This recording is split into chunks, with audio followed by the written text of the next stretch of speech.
My name is Flora. I'm a nurse, and 8 days ago I almost died. It was just past 6 a.m. when a delivery truck ran a red light and hit me head-on while I was crossing the street after a 12-hour shift. The world went dark on impact. In the blur of chaos, I remember only fragments: shouting voices, cold air, the sharp sting of pain, and a single line from someone in the ER. "Get her family here. She might not make it through the night." They did call my family, my mother. And do you know what she said? "I'm walking my daughter's dog. I'll come later." Not which hospital. Not is she alive? Just that, cold, casual, like I was a neighbor's cat, not her eldest daughter fighting for her life. That's the moment it all shifted. That's when I realized I'd spent my life serving a family that wouldn't even drop a leash to save me. I was never the favorite. I was the afterthought, the reliable one, the convenient one, the invisible one. But not anymore. If I survived this, and I planned to, I wasn't going back to being Flora the doormat. I was going to make sure they saw me. And remembered it. Before the accident, my days followed a script. Wake up, care for strangers at the hospital, come home. Care for the people who claimed to be my family. My life was a loop of night shifts, grocery lists, pet sitting, party prep, and pretending like being invisible was a form of peace. I lived in a small apartment 3 train stops from my parents' place in Cambridge. It wasn't much, but it was mine. Quiet, uncluttered, unlike the emotional mess that clung to the Watson household. Yes, I still carried their last name then. Flora Watson, eldest daughter, designated cleaner, scheduler, errand runner, and emotional sponge. My mother, Diane, ran a local nail salon. She prided herself on her hustle and image. Always polished, always networking. My younger sister, Lila? She was everything I wasn't. Effortlessly charming, stylish, always needing rescuing from some mess. A failed internship here, a breakup there, a fashion show to attend across the country. She floated. I carried. And then there was Jinx. Jinx was Lila's designer poodle. White, pampered, and treated like royalty. Birthday parties, monogrammed sweaters, a $900 dog bed. I kid you not. Jinx had more Instagram followers than I had friends. The irony? I didn't hate Jinx. He was sweet. He never judged me. But Jinx represented something larger. My mother would cancel dinner with me if Jinx needed a grooming appointment. She once skipped my nursing school graduation because Lila had a dog show the same weekend. "We already know you're smart," she'd said. "Lila needs the encouragement." That weekend, 8 days before my accident, I'd taken time off to help prepare for a dinner party my mom was throwing. One of Lila's influencer friends was coming into town, and Diane wanted everything perfect. I'd spent Friday evening scrubbing the floors of their house while they were in Manhattan, shopping for the right aesthetic. They didn't even ask if I had plans. They never did. Jennifer, my favorite colleague, once said, "You act like they'll finally love you if you just fold enough laundry." I laughed at the time. But she was right. I didn't want their love. I needed their acknowledgement. And it never came. That's the thing about being the dependable one. People stop checking to see if you're okay. They assume you are because you always were. Until you're not. Waking up after trauma isn't like in the movies. There's no dramatic gasp, no flood of memory, just confusion, pain, the kind that sits deep in your bones and behind your eyes. For me, it began with sound. A steady beep, the low hum of machines, then voices, sharp and familiar. "I cannot believe they only give us 15 minutes, Lila said. "We drove back from New York for this." "You mean I drove?" Diane snapped. "You were on Instagram Live the whole time." Even before I opened my eyes, I knew they were talking about me. My body was still too weak to move. My face felt like stone, swollen and stitched. My ribs ached with every shallow breath. I could feel the oxygen tube under my nose, the tight wrap of bandages on my side. But the worst pain wasn't physical. It was hearing what came next. "Don't tell Gregory anything," Diane muttered. "He thinks she's home with the flu. If he knew, he'd be on a plane tomorrow." Lila scoffed. "You think he even cares like that?" "He does. About her. Always has.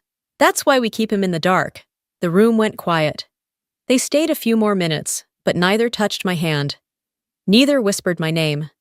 They walked out just as casually as they had walked in. their designer bags swinging and heels clicking on the hospital tile. They didn't know I heard them. Jennifer came in an hour later. Her eyes softened the moment she saw mine open. "Flora," she breathed, rushing to my side. "You're awake. You're really awake." I blinked, barely managing to move my hand. She grabbed it, held it tightly. "You've been out for 4 days. But you made it. You're safe now." I wanted to believe her. But safety wasn't in this hospital bed. It wasn't in that house I used to call home. Later, I motioned for a pen and notepad. My fingers were stiff, my handwriting barely legible, but I managed to scrawl 2 words. "Contact Dad." Jennifer hesitated. "Your mother told us not to—" I shook my head weakly, then wrote another word. "Lied." She nodded, eyes narrowing. "Do you have his number?" I didn't. My phone was destroyed in the crash. But I remembered his title, Senior Director of Asia-Pacific Operations at Blackridge International. I wrote it down. Jennifer squeezed my hand. "I'll find him." That night, I couldn't sleep. My body was exhausted, but my mind was ignited. All my life, I'd kept my mouth shut, played my part, stayed small so others could feel big. I cleaned their messes, quieted my needs, made space where none was given. And for what? So they could leave me in a hospital bed to die? No. That version of me, the quiet Flora, the dutiful daughter, they buried her when they walked out of that ICU. The woman left behind? She was done waiting to be seen, and she was about to make damn sure her silence wouldn't be the last thing they remembered. Jennifer kept her promise. It took her less than a day to find the contact information for Blackridge International's Asia-Pacific office. Turns out, my father wasn't in Europe like my mother claimed. He was in Hong Kong, overseeing a temporary 3-week restructure, not the 3-month European tour I had been told about. When she told me, I didn't cry. I didn't even feel shocked, just hollow, like someone had finally switched the light on in a room I'd been sitting in for years. Later that evening, Jennifer brought her personal laptop to my room. My strength was returning, little by little, and I could finally sit upright for short stretches. I told her I needed to write something, a letter, to my father. It took hours. My hand still trembled. I could only write 2 or 3 lines at a time before needing rest. Jennifer helped, typing the parts I couldn't finish. I dictated slowly, deliberately, with every word landing like a stone. I told him everything, from the moment of the crash to the ER, to the 6-hour surgery where they weren't sure I'd make it. I wrote about how no one came, how Diane had refused to show up because she was walking jinx, how Lila had complained about parking when she finally visited 3 days later. And most of all, I told him how they had chosen to keep him in the dark. But I didn't stop there. This time, I wasn't going to swallow the truth for the sake of their image. I confessed everything I had kept hidden for years, the suspicions I'd buried to avoid blowing up what little peace I thought we had. I remembered finding flirty emails from a Colin on our family computer when I was in college. The same name that appeared on Diane's phone when she forgot to silence it last Thanksgiving. Colin Baker, her high school ex. Apparently, he never stayed an ex for long. Jennifer's friend from IT, David, helped me pull up the old email backups and export them. Dozens of exchanges over more than a decade. Dinner plans, weekend work trips. Love notes signed with initials I now recognized. We transferred everything to a USB drive. Then came the final piece. 3 months earlier, I had ordered a DNA kit on a whim. A quiet suspicion I'd never dared speak. I'd seen a copy of my dad's medical form once and remembered his blood type. Lila's didn't match. Mine did. I'd mailed it in. And the results had come back weeks ago. 0% probability that Gregory Watson was Lila's father. I had tucked it away then, unsure what to do with it. But now it belonged in the envelope, along with the printed emails, the USB, the medical records, and my letter. I sealed it with trembling fingers and addressed it by hand. Gregory Watson, Grand Hyatt Hotel, Hong Kong, China. Jennifer paid the postage and handed it to the courier herself. It would arrive in 48 hours. That night, I didn't sleep. Not because I was afraid, but because I felt more awake than I had in years. 2 days. That's all it would take for every lie to come crashing down. The envelope reached Hong Kong on a Thursday morning. By Friday night, Gregory Watson, my father, had booked the first flight back to Boston. There were no calls, no warnings, just movement. That was how my father operated, silent precision. When he acted, it meant the decision had already been made. He walked through the front door of our family home Saturday afternoon. Diane was in the kitchen arranging orchids. When she saw him, she nearly dropped the vase. "Gregory? What? You weren't supposed to be home until Tuesday." He said nothing at first, just stepped in, scanned the room, suitcases by the stairs, takeout containers on the counter, one of Lila's designer tote bags half unzipped on the table, Jinx's leash sticking out the side. "You were planning a trip?" he asked, calm. "Dangerous." Diane's voice wavered. "We were going to head to the vineyard. I didn't think you'd be back so soon." "I got your postcard," he said, placing the manila envelope on the dining table. "From Flora." She froze. Lila walked in from the living room, smoothie in hand. "Dad, you're back? That's a surprise." Gregory's eyes didn't soften. "Where's your sister?" Lila blinked. "She's sick or something? Mom said she had the flu." He exhaled slowly. "That's the story you were told. It's not true." He turned to Diane.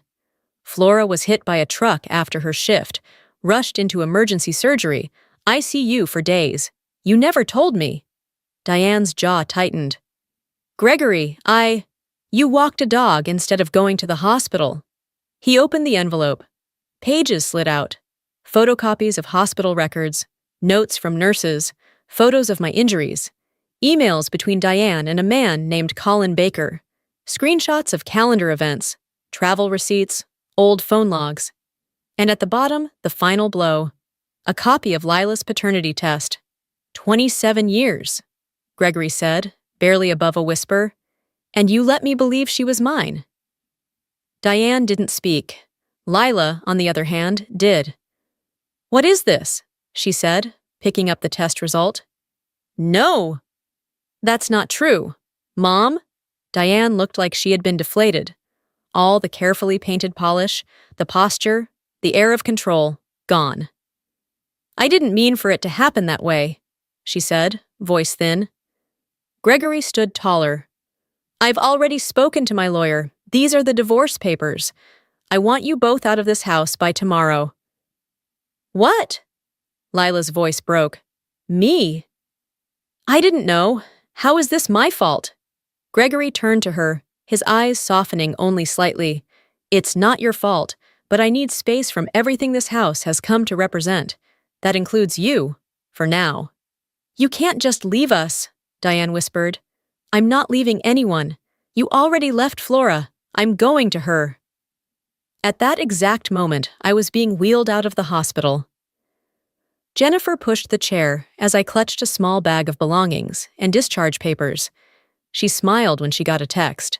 "Your dad's back. He's asking where you are." He arrived at the apartment 2 hours later. When I opened the door and saw him standing there, I thought I might cry. His suit was wrinkled, his hair slightly unkempt, but his eyes were steady, focused. On me. "Flora," he said. I stepped forward and fell into his arms. For a long moment, neither of us spoke. Then, finally, he pulled back and looked at me with something I hadn't seen in years, full, undistracted presence. "I'm sorry," he said. "I'm sorry I wasn't there sooner." "You're here now," I said. He nodded. "And I'm not going anywhere again." He touched my cheek gently. "You've always been the strong one, Flora. But you should never have had to be." And in that small, rented apartment, with a broken body and a healing heart, I believed him. I believed I'd finally been seen. The envelope reached Hong Kong on a Thursday morning. By Friday night, Gregory Watson, my father, had booked the first flight back to Boston. There were no calls, no warnings, just movement. That was how my father operated, silent precision. When he acted, it meant the decision had already been made. He walked through the front door of our family home Saturday afternoon. Diane was in the kitchen, arranging orchids.